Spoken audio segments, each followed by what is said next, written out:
Los Estados Unidos de América han comenzado a tomar medidas activas para tomar de facto el control de Cuba. Las empresas europeas, en este mismo momento, están abandonando urgentemente Cuba y se están deshaciendo apresuradamente de sus activos en la isla. Mientras tanto, el presidente de Cuba, Miguel Díaz-Canel, hizo una declaración urgente en la que llamó a los Estados Unidos de América a un diálogo inmediato. El asunto es que, anteriormente, el propio Donald Trump declaró públicamente que se ocuparía de Cuba tan pronto como terminara con Irán.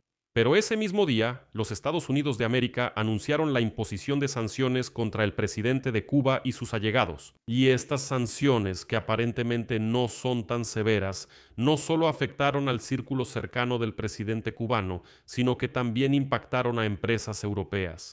Anteriormente, Estados Unidos solo había reforzado el bloqueo de las islas. Ni siquiera permitieron el paso de un buque tanque ruso con productos petroleros. Y ahora, el Ministerio de Relaciones Exteriores de la Federación Rusa hizo una declaración oficial diciendo que, en su opinión, se ciernen nubarrones sobre Cuba porque Estados Unidos planea un ataque militar contra la isla. Justo antes de las elecciones al Congreso en noviembre de este año. Me llamo Alexei Pechi, vamos a discutir este tema juntos. Pero antes de empezar, les pido que se suscriban al canal y den me gusta. Escriban cualquier comentario y suscríbanse a mi canal de Telegram Pechi News. El enlace está en la descripción de este video. Entonces, Estados Unidos impuso nuevas sanciones contra las autoridades en Cuba, pero no solo contra las autoridades, y aquí hay que analizarlo. Las sanciones, impuestas el jueves tras la firma de el decreto de Trump para ampliar las medidas contra la isla, congelan los bienes y cuentas de particulares en Estados Unidos. La administración de Donald Trump impuso sanciones contra el presidente de Cuba, Miguel Díaz-Canel, su esposa y otras 3 personas. Según la declaración firmada por el secretario de Estado de Estados Unidos, Marco Rubio, quienes fueron sancionados, cito, dirigen el régimen o lo financian, así como sus esfuerzos para movilizar movimientos revolucionarios radicales en Estados Unidos y en todo el mundo. Esta medida provocó una condena inmediata en La Habana. El presidente Díaz-Canel declaró que esto es ceguera política, cito. Se suma a las medidas punitivas aplicadas en las últimas semanas contra nuestro país y destinadas a dañar al pueblo cubano.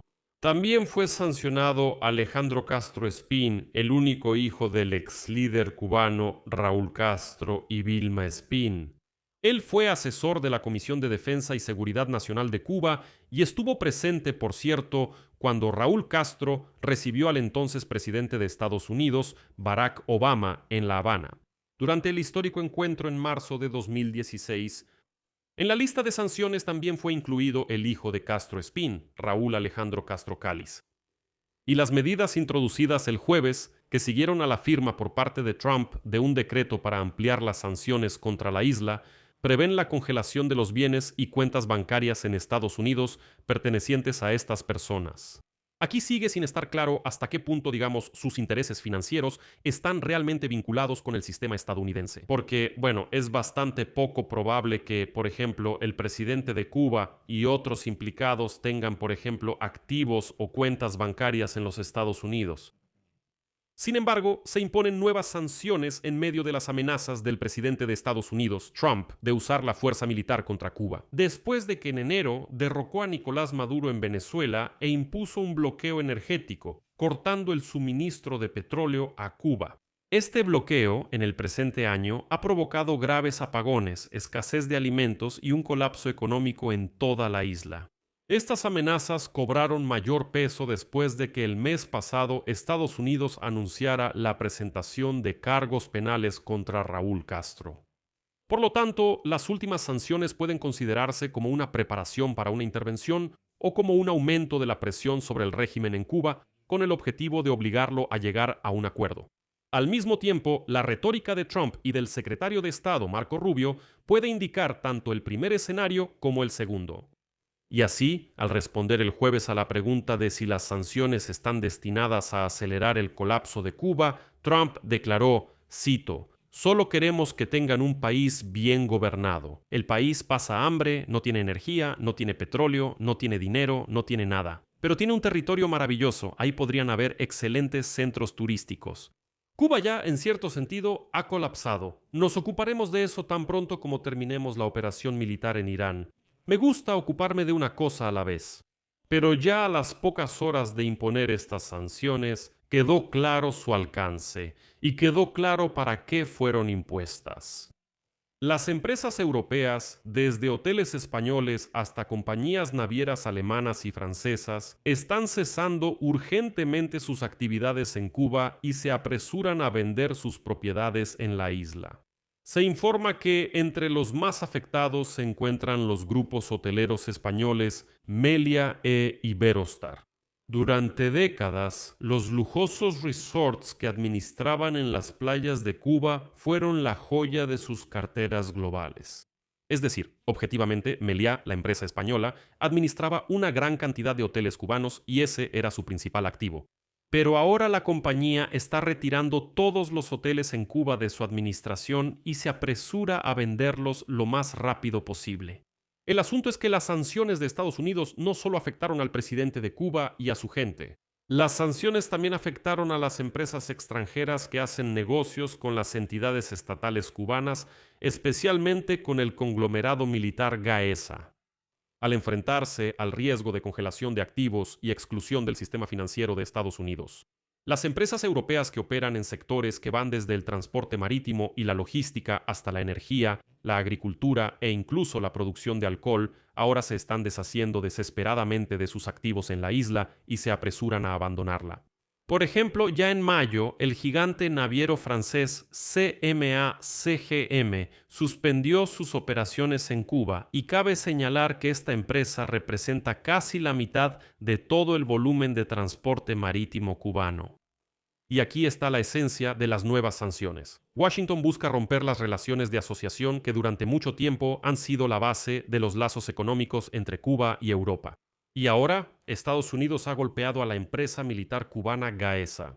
Es un mega conglomerado en la sombra que controla alrededor del 40% de la economía de Cuba y de hecho pertenece al presidente y a su círculo cercano.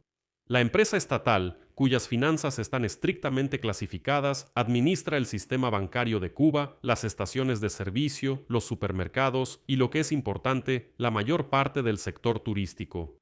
Más de la mitad de los hoteles en Cuba pertenecen a una filial de Gaesa, Gaviota, y casi todos son administrados por grupos hoteleros extranjeros, por ejemplo la española Meliá. Y ahora todos están huyendo de la isla porque se hizo evidente que, ya no se puede seguir trabajando con la empresa Gaesa, es peligroso. Pero eso no es todo.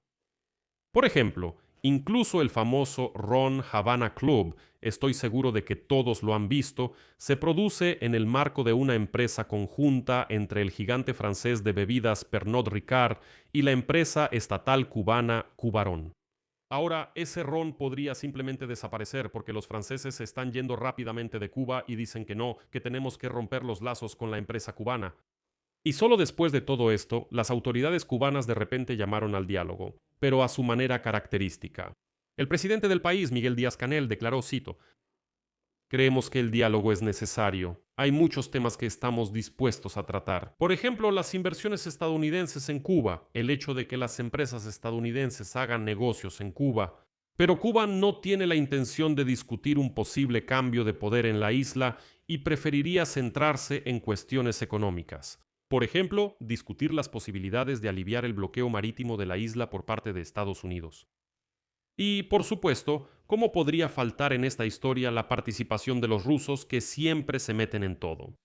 El jefe del Ministerio de Relaciones Exteriores de la Federación Rusa, Sergei Lavrov, declaró que, cito, «se están acumulando nubes sobre Cuba, debido a que Estados Unidos planea tomar medidas muy peligrosas contra la isla antes de las elecciones al Congreso en noviembre de este año. Y así, según Lavrov, mediante una operación contra Cuba.